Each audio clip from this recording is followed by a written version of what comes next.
I'd actually, Geordie, I'm actually dailying a Subaru wagon at the moment. It's been reliable as, right? Say that again. It's been reliable as, right?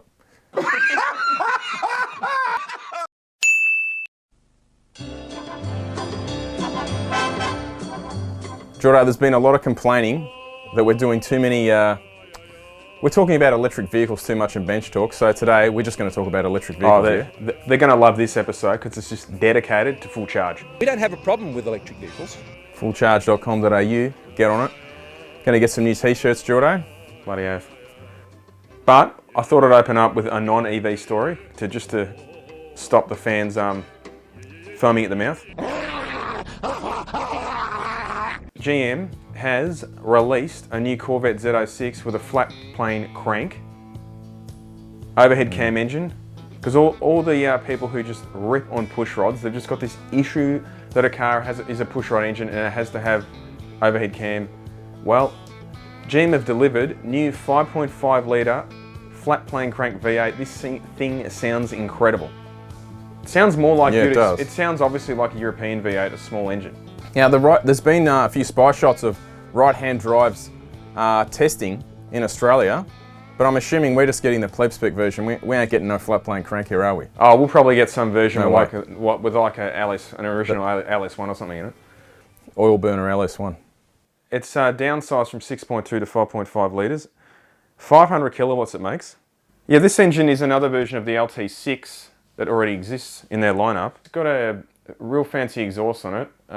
Active intake manifold, which means it's actually got a couple of plenum chambers, and it uses valves to change the pressure wave inside it depending on where the engine is.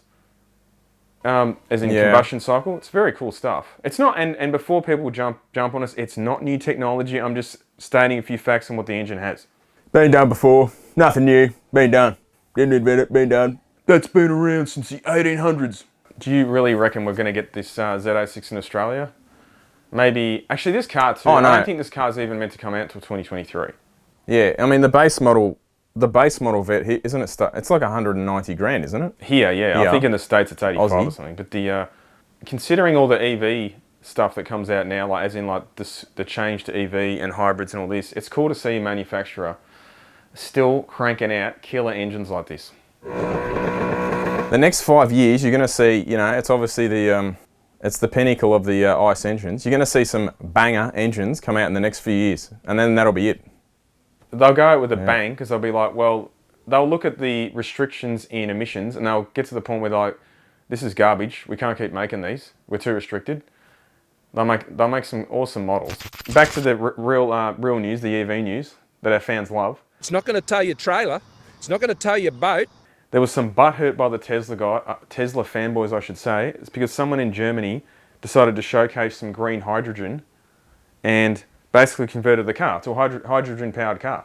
There seems to be this growing trend amongst die-hard electric vehicle fans that there is no other option to power a car other than battery electric vehicle. I mean, this isn't supposed to be about saving the planet. Electric vehicles will suit many people, but not everyone. So effectively what happens is... hang on, Jordy. Whoa. Too much logic there. Strange how so many of the battery electric vehicle community seem so against innovation that doesn't involve batteries. Saving the world is going to involve lots of complementary technologies, not just one dominant one. Well, I couldn't have said it better myself. The problem, like we've discussed before, a lot of these Tesla fanboys, they're not car people. They've never owned, a lot of these people haven't really owned a performance car. Well, they're not. They're technology people. They're people who froth over the latest iPhone. And they're Greens voters, yeah? Ooh, good. Already can see the backlash in the comment section now. This ridiculous article in the New York Times was claiming that America's roads are going to be like Cuba in 20 years because of all the influx of electric vehicles now.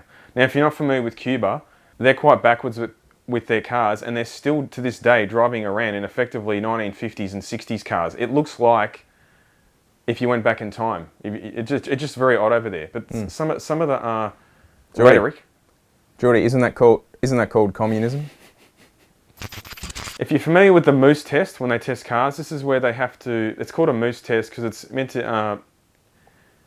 I guess it's like if a moose literally did walk out in the road and you had to swerve at high speed around this moose, and Geordie, it's basically it's a high-speed kind of slaving test in a way. But it's a isn't it? high-speed emergency swerve, effectively. And they'll Yeah, test yeah. the car, and if it has to pass at a certain speed, and then they will just keep testing it faster and faster because they want to see where the driver can't What get was the car back that in made it famous? What was the car that made it famous years ago? Wasn't it was it the Jeep? It might have been. Is it that model Broom he bought? Was it a Jeep? The one that did like the full like barrel roll? No, one of them kept popping the tyre every time. Every time it swerved, right. the rim came off the tyre and the tyre popped. You know, the good old Mustang, what do they call it? The Mach-E Mustang. Had no idea why it's called a Mustang. Now, in reality, though, it's living up to the name, heading for a crowd near you.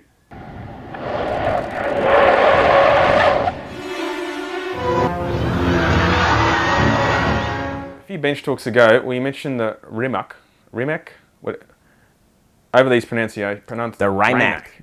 There is some absurd comments that I keep seeing about people comparing a factory electric vehicle to some dude's street car that is extremely modified.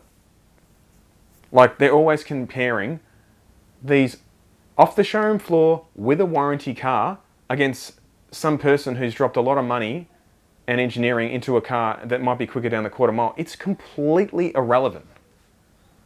Now, most people will not. Geordie, it is completely irrelevant.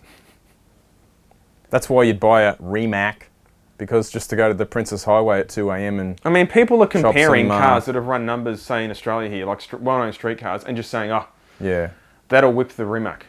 It's what? the biggest factor they always just seem to conveniently leave out is the Rimac is just on regular like Michelin street tyres. It was doing those 850s on PS4Ss, which is Michelin's, you know, kind of their high-end all-round street tyre. It's nothing, it's not a drag tyre, it's not a track tyre, it's not a dry tyre. It's actually regarded as pretty much the best wet weather tyre you can buy, and that's what it's running these times on.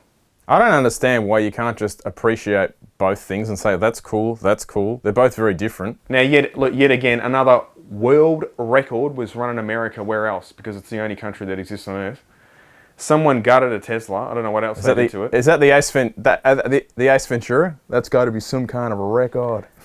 But with someone had the old Plaid, and they went an $8.99.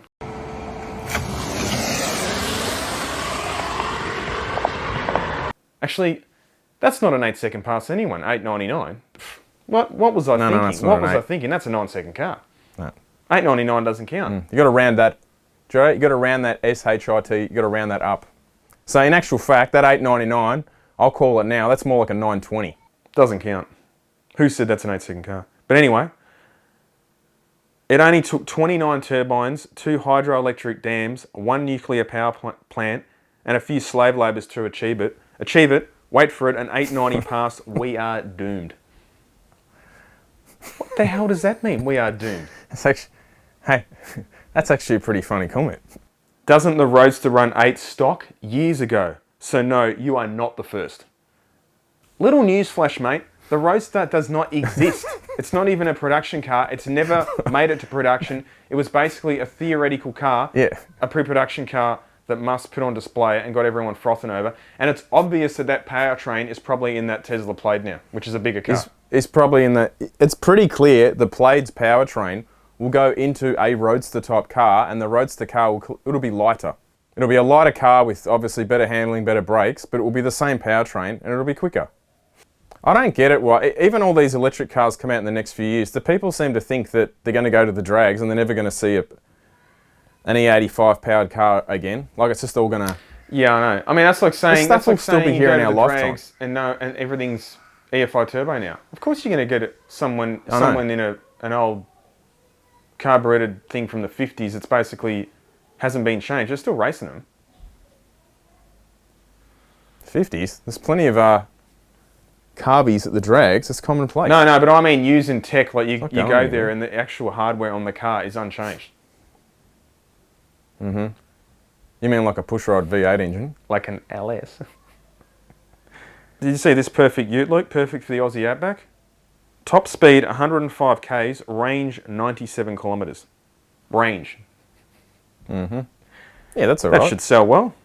That's all right, because the as has been pointed out many times, the average person just does 30 kilometres per day, so it's all good. For example, if I go and see Mr. George Nomang on the old VS Commodore, I couldn't even drive that ute from my place And home again. see Nomang and drive home. I'd have to get the long extension cable out on the street and give it a quick charge before I drive home. Although I don't reckon, Geordie, that ute in a way is as bad as that Mazda MX, that whatever it's called. Is it called an MX-30, that electric thing with a 200 kilometre range? MX-30, it's like an electric version of the CX-30. Did you see, Luke, Subaru's WRX Sportswagon? I think we mentioned this is it is really just a Levorg, isn't it? Is that it? You know in South Park, what's Cartman's sister's name? And she always just goes, turd. Turd. That's what I thought when I saw the new WRX Sportswagon. Come on. How can you call anything, Geordie? How can you have the term sport and CVT transmission in the same sentence? Come on. Come on, man. Come on, man. This is a pretty good comment actually though, Luke. The CVT is excellent for fuel economy as the transmission never lets the turbo kick in. It's pretty true, don't you reckon? Oh yeah, that's on point. Just revving going nowhere. Yeah. I'd actually, Geordie, I'm actually dailying a Subaru wagon at the moment. It's been reliable as, right? Say that again. It's been reliable as, right?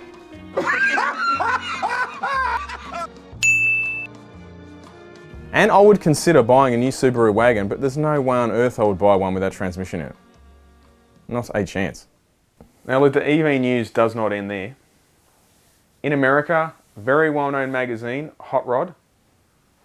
I didn't follow this, but they had this basically something called Project X. It was a 1957 Chev, pretty much the most classic 50s of that era car you could get.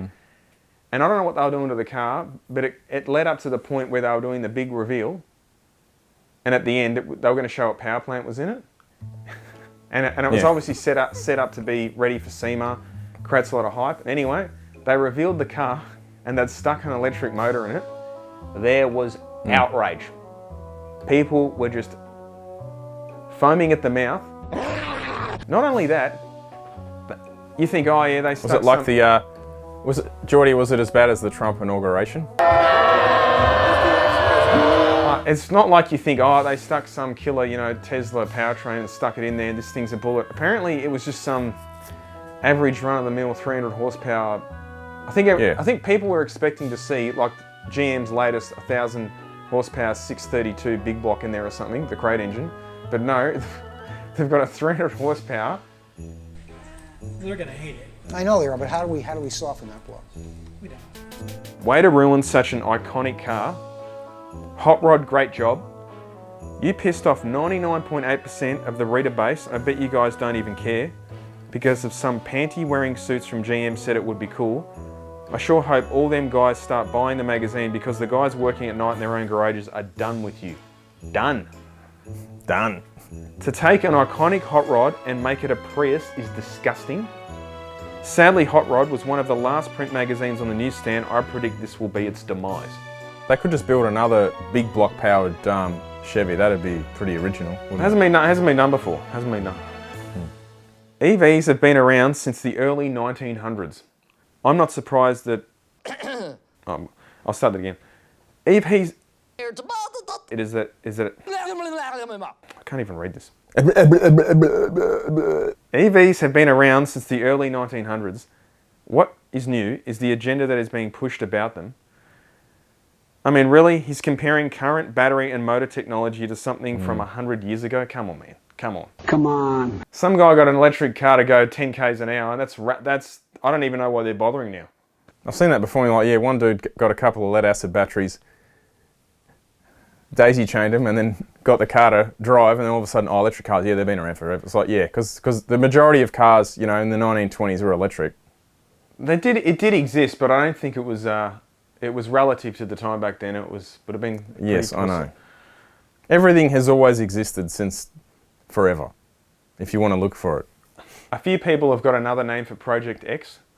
The great thing about Project Excrement is that the copper thieves will have a field day with the E-lump at the recycler, and there will be a few And there will be a slew of Roadkill Garage episodes undoing this sponsor-driven fiasco.